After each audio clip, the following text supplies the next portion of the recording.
Alors, comme on arrive de Bretagne, où il y a des tas de choses absolument extraordinaires, des légendes, des miracles, des prodiges, des trucs formidables, aujourd'hui je vous fais les miracles. Les miracles, surtout dans l'évangile de Jean, surtout, mais pas uniquement.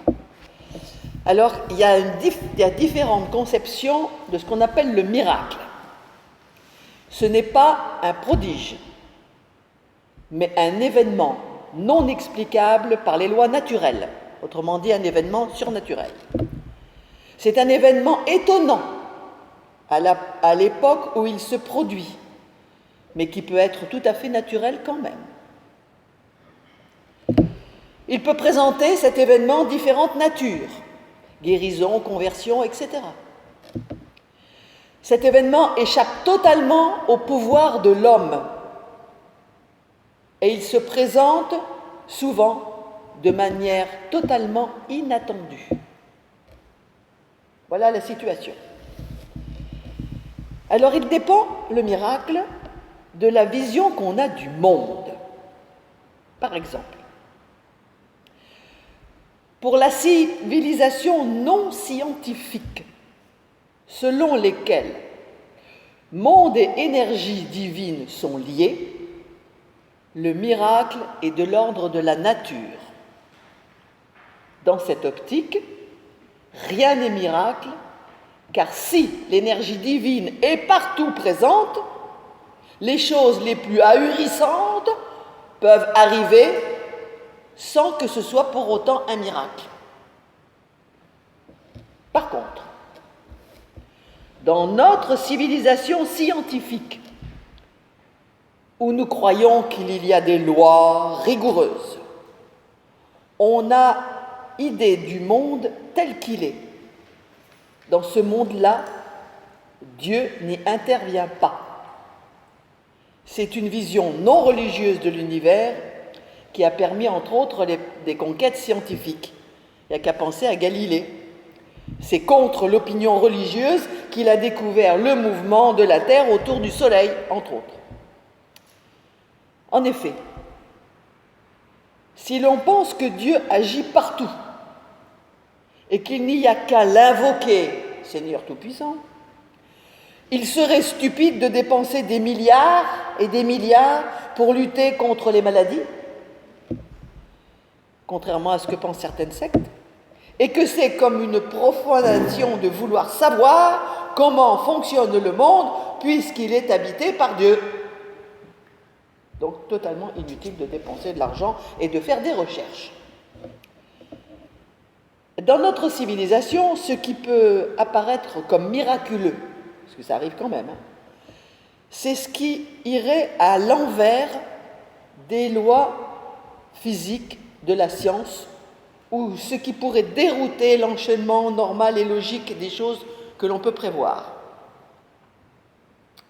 Il faut dire quand même, ça c'est ce que je pense, que nous sommes terriblement tributaires de l'ambiance dans laquelle nous vivons, tout simplement.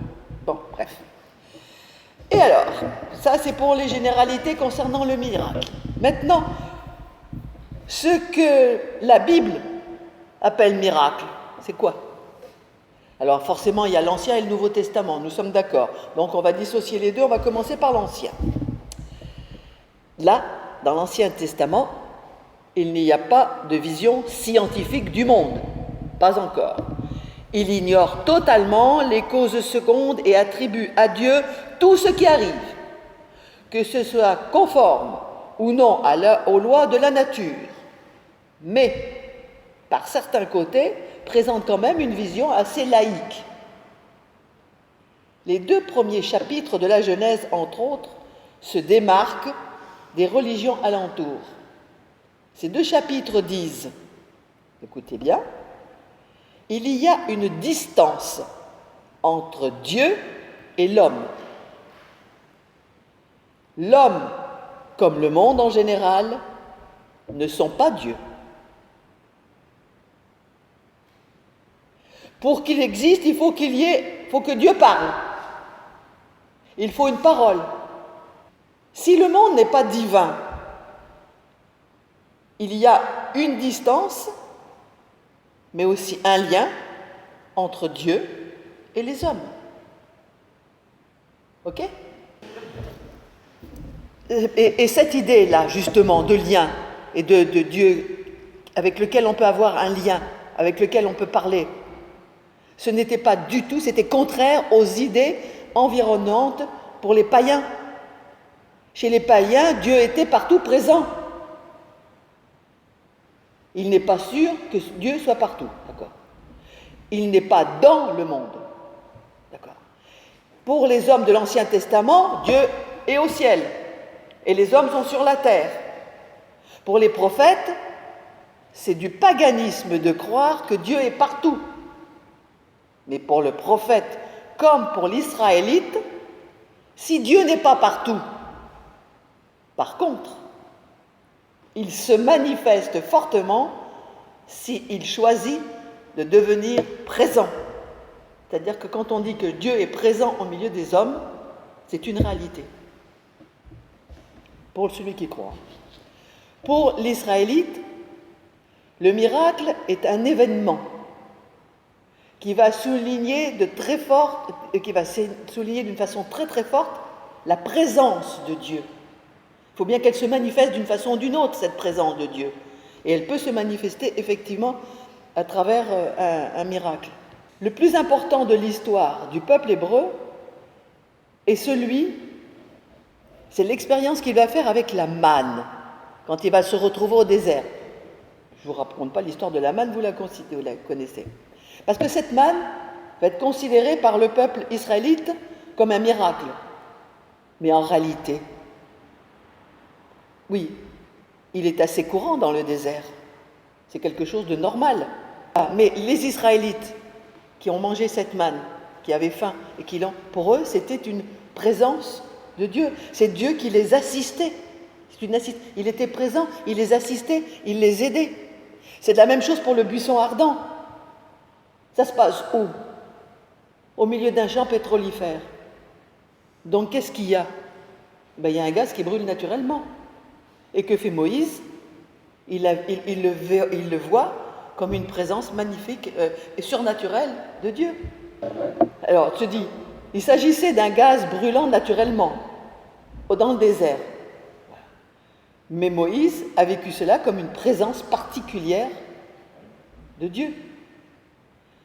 Donc le miracle est reçu et compris comme une certitude que Dieu est là, présent, et qu'il intervient. C'est une manifestation. Mais pour ça, il faut croire. Voilà, il faut avoir la foi. Ce qui saisit celui qui se trouve en face d'un miracle, c'est d'abord la crainte. C'est d'abord la crainte. Tu te retrouves en face. T'as peur ? C'est exactement cette crainte qu'on trouve dans Ésaïe, quand il est dans le temple. Il voit la majesté de Dieu. Mais en réalité, il voit des braises. Il entend « Saint, Saint, Saint !» Mais cette voix, il la connaît.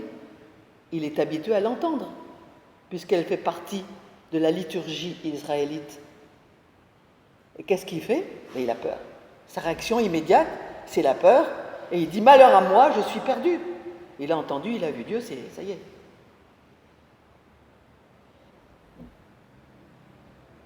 Dans l'Ancien Testament,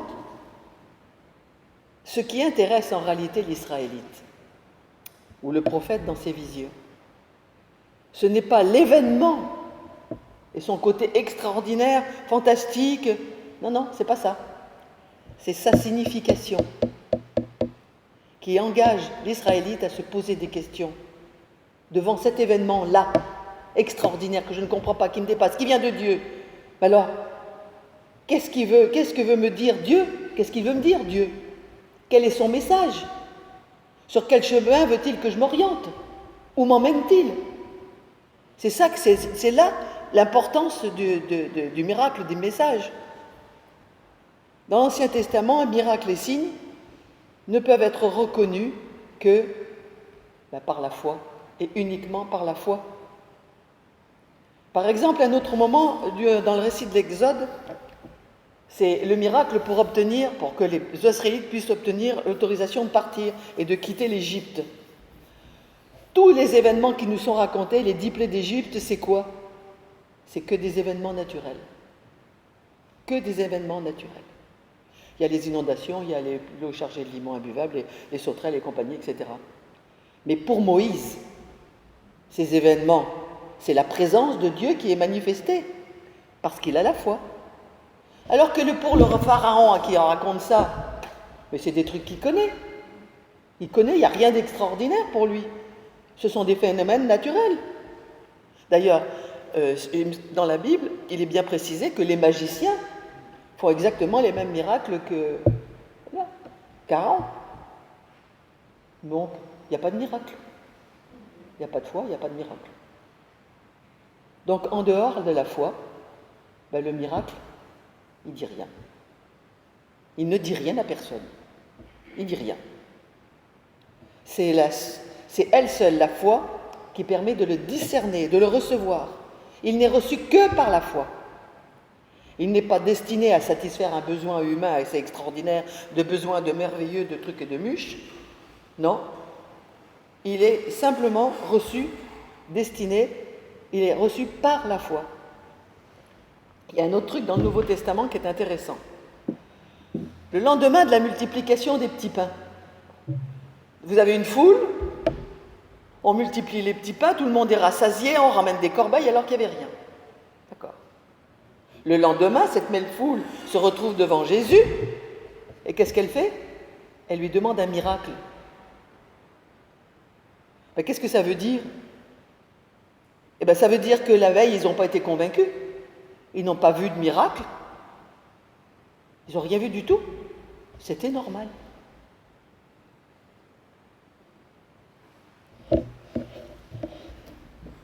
Dans le Nouveau Testament, je sais qu'il va y avoir du vent debout. Tiens, je t'enlèverai ça. Dans le Nouveau Testament, il y a 3 mots grecs qui ont traduit miracle. Ils signifient plus particulièrement, alors miracle, comme intervention de Dieu dans l'histoire des hommes et du monde. On en a un beau, magnifique, merveilleux, c'est Noël. Voilà un beau miracle. Ça peut être aussi un signe. Alors ça, c'est surtout dans l'évangile de Jean, qui n'emploie jamais le mot miracle, mais toujours le mot de signe. Le signe dans lequel l'important du message est bien plus grand que celle de l'acte. Il dissocie les deux. Le signe exprime un message qui accompagne la parole de Jésus et la confirme. C'est l'accomplissement de l'espérance messianique. C'est un langage concret de manière à annoncer l'évangile à tous, accessible à tous. On comprend mieux quand on voit un certain nombre de choses. Et puis le troisième, c'est le prodige. Il s'agit toujours d'un événement dans lequel la présence et l'action de Dieu et de son esprit se manifestent, mais d'une manière particulièrement violente et forte. Il s'agit pour celui qui le reçoit de voir plus loin que l'événement lui-même et d'y trouver un message. Il va au-delà de ce qui se voit pour recevoir un message. Et là, mais ça ne s'adresse pas à une foule, ça s'adresse à un homme, une femme en particulier. Et là, on a un exemple flagrant, avec Paul, sur le chemin de Damas.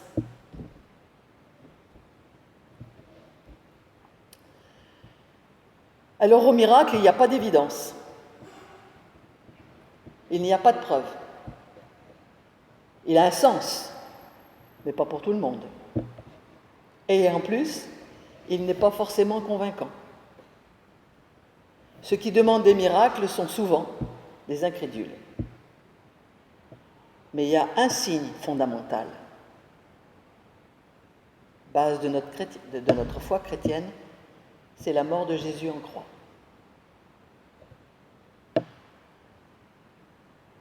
Jésus qui dit, à travers Paul, non, c'est Paul qui dit, « En dernier, il m'est apparu ».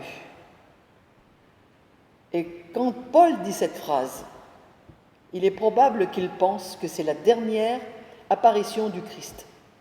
Désormais, le Christ va apparaître, mais seul l'Esprit sera avec les hommes. Ça ne sera plus Le Christ que les uns et les autres on connaît, ce sera simplement l'Esprit.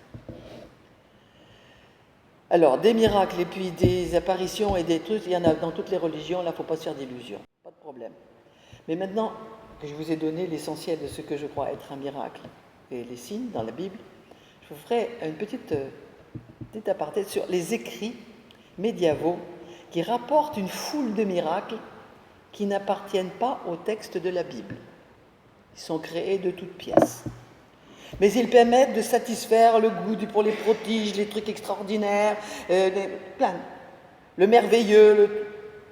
Pourtant, ils ont tout de même un but. Celui de montrer que la justice divine l'emporte toujours sur les forces du mal. Ça, c'est le but des miracles. Alors après, on raconte des tas de trucs. Alors là, vous avez pléthore de textes. Vous avez qu'à relire la chanson de Roland, où Dieu, pour protéger les Francs, immobilise le soleil. Il fait la même chose d'ailleurs avec Josué, je l'ai lu il n'y a pas longtemps. Il se crée même au Moyen-Âge un théâtre très apprécié, les miracles de Notre-Dame, dont le plus connu est le miracle de Théophile au XIIIe siècle. J'en ai vaguement entendu parler, je n'ai pas encore eu le temps de le lire, j'avoue. Alors bien sûr, au fil du temps, Boileau, par exemple, va condamner l'emploi de ce côté merveilleux chrétien dans son art poétique vers 1674. Mais, reconnu comme signe de Dieu par les apologistes chrétiens, entre autres Pascal dans ses pensées, les miracles constituent au contraire une pierre d'achoppement pour les nationalistes du XVIIe siècle, à savoir Fontenelle avec l'histoire des oracles en 1686,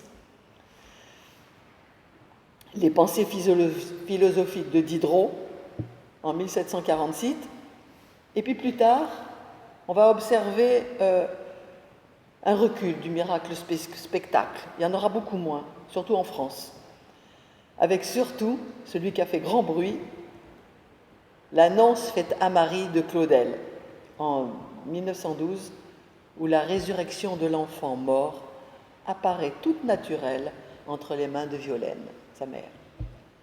Et chez Bernanos, Sous le soleil de Satan, qu'il a écrit en 1926, où le miracle tant attendu ne se produira pas et ne s'est pas encore produit. On l'attend toujours.